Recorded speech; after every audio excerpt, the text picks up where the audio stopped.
Hello मेरे प्यारे प्यारे साथी, जितने भी छात्र छात्राएं 2027 में मैट्रिक बोर्ड का परीक्षा देने वाले हैं, यह वीडियो उन सभी के लिए बहुत ही खास होने वाला है।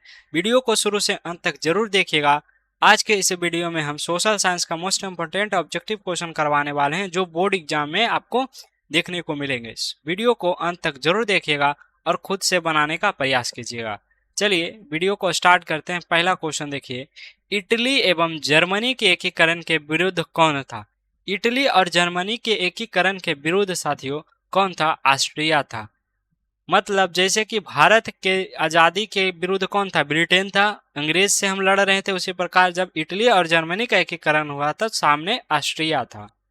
दूसरा नंबर क्वेश्चन देखिएगा, हुआ हुआ हाओ आंदोलन किस प्रकृति का था? हुआ आंदोलन साथियों याद कीजिए, क्रांतिकारी और धार्मिक आंदोलन था। क्या था? क्रांतिकारी और धार्मिक आंदोलन था। तीसरा नंबर क्वेश्चन देखिएगा, भारत में खिलाफत आंदोलन कब और किस देश के शासक के समर्थन में हुआ था? मतलब यहाँ पर देखिए, भारत में खिलाफत आंदोलन हुआ था, किस देश के शासक के समर्थन में हुआ था? 1920 तुर्की में। क्या हुआ था? तुर्की में हुआ था। इसके लिए भारत में खिलाफत आंदोलन किया गया था। अगला प्रश्न देखिए, चौथा नंबर, चौरा चौरी हत्याकांड, चौरा चौरी कांड के बाद महात्मा गांधी ने किस आंदोलन को वापस लिया था?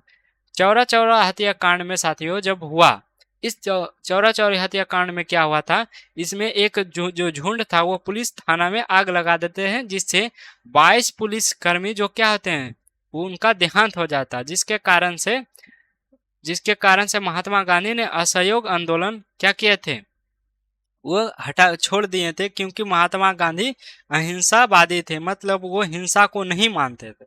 वो हिंसा को नहीं मानते थे कि लड़ाई झगड़ा से नहीं, वो शांति से आज़ादी चाहते थे। लेकिन कुछ झुंडों में ने जब पुलिस कर्मियों को मार दिया, तो महात्मा गांधी ने असहयोग आंदोलन का क्या किया?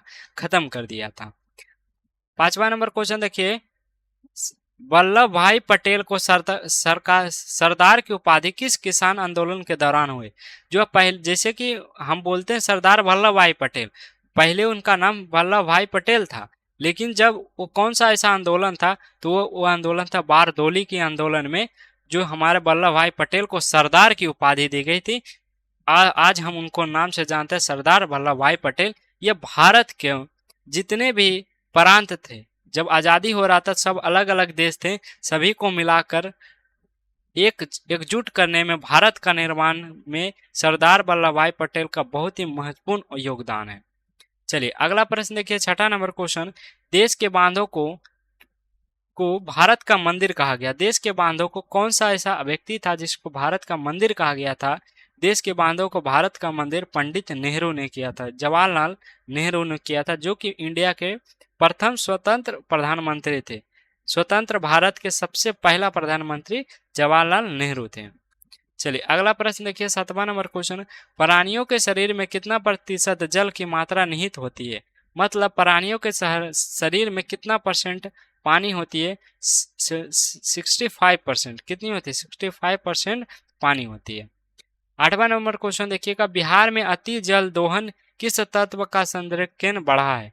बिहार में अति जल दोहन किस तत्व? आर्सेनिक हो जाएगा। इसका सही उत्तर क्या है? आर्सेनिक के कारण ही जल दोहन क्या हुआ है? बढ़ा है। अगला प्रश्न देखिए, नौवां नंबर क्वेश्चन, भारत में किस राज्य का वन का सबसे अधिक विस्तार है? मतलब भारत में सबसे ज्यादा वन कहाँ है? तो भारत में सबसे ज्यादा वन मध्य प्रदेश में है। चलिए अगला प्रश्न देखिएगा, 10वां नंबर क्वेश्चन, टेक्सोल का उपयोग होता है। साथियों, टेक्सोल एक मेडिसिन का नाम है, मतलब दवाई का नाम है, जिसका उपयोग हम कैंसर में करते हैं। जिसका उपयोग हम क्या करते हैं? कैंसर के रोग में करते हैं। 11 नंबर क्वेश्चन देखिएगा, चरक का संबंध किस देश था? चरक जो थे साथियों, यह एक क्या थे? मेडिसिन के, दवाई के क्षेत्र में बहुत ही बड़ा नाम था इनका। इनका जो हमारा संबंध है साथियों, वो भारत से है। कहाँ से है? भारत से है। इन्होंने चरक संहिता नामक क्या किया था? पुस्तक लिखे थे। यो आयुर्वेदी में माना करते थे।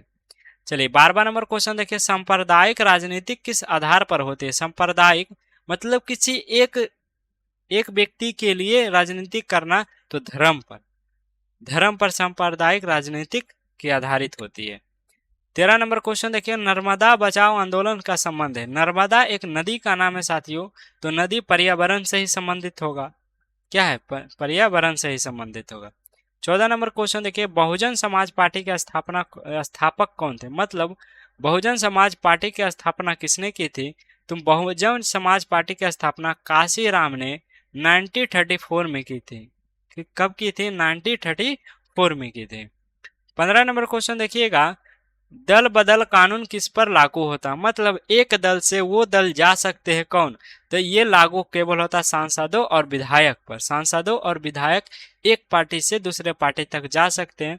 राष्ट्रपति और उपराष्ट्रपति पर ये चीजें लागू नहीं होती, वो किसी दल से नहीं होती, वो सबके सहमति से उनको बनाया जाता है। 16 नंबर क्वेश्चन देखिएगा, किसने कहा मुद्रा वह है जो मुद्रा का कार्य करती है? यह कहने वाले व्यक्ति थे हर्टल्स ब्रदर्स ने। चलिए 17 नंबर क्वेश्चन देखिएगा, मनुष्य के आर्थिक जीवन में सबसे महत्वपूर्ण क्या है?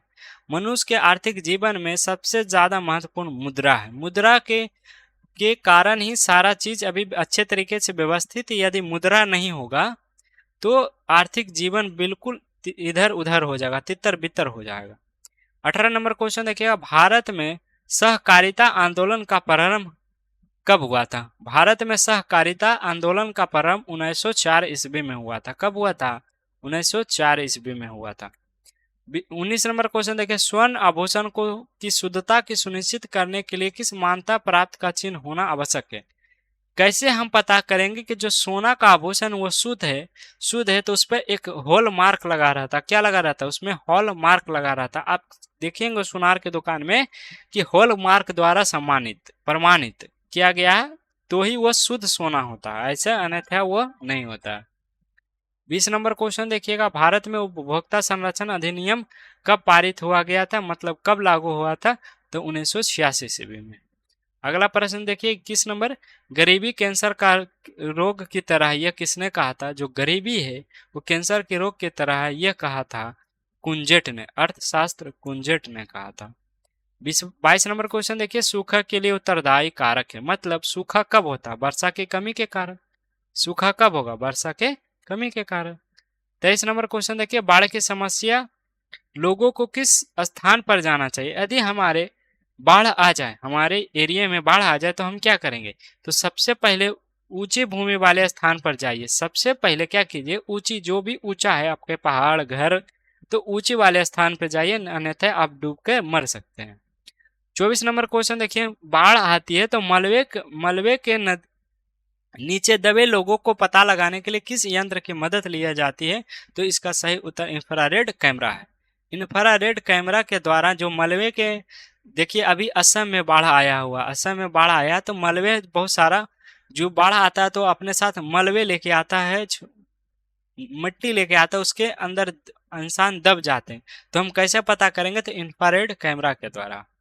25 और लास्ट क्वेश्चन देखिएगा, भारत में सबसे बड़ा मानव निर्मित जलाशय कौन है? मानव निर्मित जलाशय साथियों याद कर लीजिए, गोविंद बल्लभ पंत सागर है। गोविंद बल्लभ पंत सागर साथियों मानव निर्मित जलाशय, मतलब ये प्रकृति के द्वारा नहीं, ये मानव के द्वारा बनाया गया।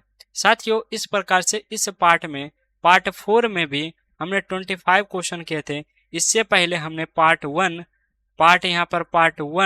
2 3 किए हैं। तो ये 3 क्वेश्चन में भी हमारा 25 क्वेश्चन है। ये 25 यानी कि 100 क्वेश्चन हम यहाँ पर कर चुके हैं। एक पार्ट हमारा और आएगा, यानी कि टोटल 125 क्वेश्चन आपको करवाएंगे। इससे बाहर एक क्वेश्चन नहीं आने वाला है। तो चैनल को आप लोग सब्सक्राइब कर लीजिएगा। मिलेंगे अगली क्लास।